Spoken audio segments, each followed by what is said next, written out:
करेंगे 4 बड़ी खबरों के साथ में। पहली खबर धामी कैबिनेट की है, जिसमें कई अहम प्रस्तावों पर मुहर लग सकती है। दूसरी खबर हरिद्वार से है, यहां नए डीजीपी अभिनव कुमार ने अधिकारियों को साथ में बैठक की और जरूरी दिशा निर्देश दिए।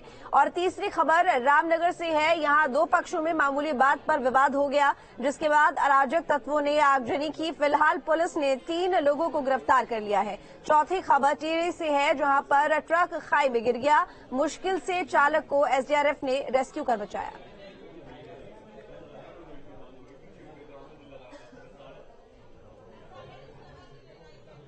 तो देहरादून में धामी कैबिनेट की बैठक, इन्वेस्टर्स समिट को लेकर हो सकता है बड़ा फैसला। रायपुर में विधानसभा सचिवालय निर्माण पर भी फैसला हो सकता है। इसके साथ ही सभी निदेशालयों के निर्माण को लेकर भी बात संभव। सर्विस पॉलिसी और कुछ नियमावलियों में भी संशोधन के प्रस्ताव पर मुहर संभव है इस कैबिनेट की बैठक में। तो ये बड़ी जानकारी आपको दे रही है कैबिनेट बैठक को लेकर। बता दें कि कैबिनेट बैठक में कई प्रस्तावों पर मुहर लग सकती है। साथ ही रायपुर में विधानसभा सचिवालय निर्माण पर भी फैसला हो सकता है। इन्वेस्टर्स समिट को लेकर फैसला लिया जा सकता है और कई ऐसे मुद्दे हैं जिनको लेकर चर्चा होगी। सभी निदेशालयों के निर्माण को लेकर भी फैसला संभव है। सर्विस पॉलिसी और कुछ नियमावलियों में भी संशोधन के प्रस्ताव पर मुहर लग सकती है। तो कैबिनेट बैठक, तमाम कैबिनेट मंत्री शामिल होंगे। कई अहम मुद्दे हैं जिन पर चर्चा होगी, कई अहम प्रस्ताव हैं जिन पर मुहर संभव है इस कैबिनेट बैठक में। और जो मुख्य बिंदु रहेगा, मुख्य मुद्दा रहेगा इन्वेस्टर्स समिट का, वो रहने वाला है, क्योंकि इन्वेस्टर्स समिट जिसकी तैयारियां जोरों शोरों से चल रही हैं। तो ऐसे में विशेष ध्यान इन्वेस्टर्स समिट को लेकर और इसके साथ ही कई फैसले भी संभव आज की कैबिनेट बैठक में। तो ये बड़ी जानकारी आपको देहरादून से दे रहे हैं, जहां पर धामी कैबिनेट की बैठक होनी है। इन्वेस्टर्स समिट को लेकर अब फैसला हो सकता है इस बैठक में। रायपुर में विधानसभा सचिवालय निर्माण पर भी बात संभव है। सभी निदेशालयों के निर्माण को लेकर भी बात होगी इस बैठक में। सर्विस पॉलिसी और कुछ नियमावलियों में संशोधन के प्रस्ताव पर भी मुहर संभव है। ये तमाम वो बातें हैं जो कि चर्चाओं में हैं और चर्चाओं का केंद्र रहने वाली हैं इस कैबिनेट बैठक में। अजीत राठी हमारे साथ जुड़े हुए हैं ज्यादा जानकारी के साथ लाइव। अजीत, जानना चाहूंगी कैबिनेट बैठक को लेकर, क्योंकि कई प्रस्तावों पर मुहर संभव है। हालांकि जो मुख्य मुद्दा रहेगा वो इन्वेस्टर समिट ही रहेगा, क्योंकि जल्द ही यहां पर इन्वेस्टर समिट को लेकर जिस तरीके से तैयारियां चल रही हैं, तो ऐसे में जाहिर है कि आज की कैबिनेट बैठक में एक मुख्य बिंदु, मुख्य फोकस इन्वेस्टर समिट को लेकर रहने वाला है। लेकिन थोड़ा विस्तार से जानकारी लेना चाहूंगी। देखिए, ये चूंकि 8 तारीख को प्रधानमंत्री के आने का भी एकदम फिक्स हो गया है। 2 दिन पहले ही मुख्यमंत्री ने प्रधानमंत्री से दिल्ली में मुलाकात की थी और ये मुलाकात केवल इन्वेस्टर समिट में उनको आमंत्रित करने के लिए की गई थी।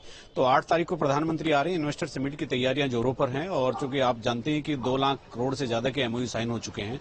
कुछ उसी दिन होने हैं जिस दिन ये इन्वेस्टर समिट का मेन कार्यक्रम होगा और मेन कार्यक्रम 8 तारीख को होगा जब प्रधानमंत्री यहां पर रहेंगे और उसको लेकर के भी कई प्रस्ताव आज कैबिनेट में आने की संभावना है। चूंकि इन्वेस्टर समिट जो है पिछले 3-4 महीने से मुख्यमंत्री और उनकी टीम लगी हुई है और पूरा फोकस इस समय इसी निवेश के सम्मेलन पर है ज्यादा से ज्यादा, चूंकि एम्प्लॉयमेंट और इंडस्ट्री से जुड़ा हुआ ये मामला है। राज्य की आर्थिकी को उभारने के लिए इस तरह के इन्वेस्टर समिट कराए जा रहे हैं, तो ये एक बड़ा होगा। और इसमें चूंकि प्रस्ताव जो कई इससे लेकर के जो इससे जुड़े हुए प्रस्ताव हैं वो आज इसमें कैबिनेट में आने की संभावना जताई जा रही है। और दूसरा, जो पहले से ही रायपुर में एक विधानसभा बनना प्रस्तावित है और रायपुर में चूंकि सचिवालय भी बनना है, विधानसभा भी बननी है, निदेशालयों का क्या होगा उस पर भी जिक्र चल रहा है, उसका भी प्लान बन रहा है। तो विधानसभा के निर्माण और सचिवालय के निर्माण को लेकर के आज एक मास्टर प्लान पर भी चर्चा कैबिनेट में हो रही है। हो सकता है वो भी आज मंजूर हो जाए। तो ये भी एक बड़ा इशू होगा कि विधानसभा के लिए, विधानसभा परिसर के लिए, सचिवालय के लिए जो पहले से जगह है, अच्छा उस जगह का भी एक्सचेंज हो चुका है फॉरेस्ट के साथ, उसका पैसा भी गवर्नमेंट को मिल चुका है, केंद्र सरकार ने भी उसमें मदद की है।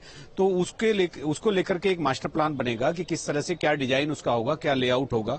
तो पूरी विधानसभा और पूरे सचिवालय का और जो अलग से भी जो इसके अलावा भी जो सत्ता प्रतिष्ठान होते हैं उनको लेकर के क्या क्या लेआउट उसका होना है, उसका पूरा डिजाइन किस तरह का होगा, उसका एक मास्टर प्लान मंजूर होने की संभावना व्यक्त की जा रही है। और इसके अलावा जो तमाम जो विभाग हैं उनकी सर्विसेज की जो पॉलिसी है, सर्विस सेक्टर की पॉलिसी है, तो ऐसी तमाम ऐसे कई प्रस्ताव हैं जो आज कैबिनेट में आएंगे और चर्चा के बाद इनके मंजूर होने की संभावना रहेगी। जी।